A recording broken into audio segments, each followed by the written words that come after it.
बिस्मिल्लाहिर्रहमानिर्रहीम एंड अस्सलाम वालेकुम everyone, welcome back to my channel.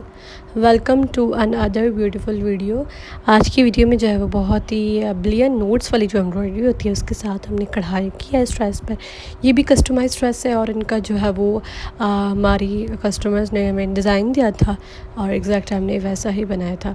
नेक पर कढ़ाई है, बाजुओं पर भी है और स्लीव्स पर है। ओवरऑल ड्रेस बहुत ही प्यारा सा खूबसूरत सा है एंड इसकी जो है ना वो नेक पर कढ़ाई थी। ये 10 साल के बच्चे का ड्रेस है और इन्होंने फैब्रिक भी अपनी मर्ज़ी के अकॉर्डिंग लिया था और काम भी उनकी मर्ज़ी का ही था। डिटेलिंग हमने थोड़ी दामन पर दे दी है, इस तरह से जो है ना वो क्रॉस स्टिच लगाकर थोड़ी सी डिटेल दी दी है ताकि ये अच्छा लगे और प्यारा लगे। सो इस तरह की और भी वीडियोस मेरे चैनल पर आप लोगों को मिल जाएंगी।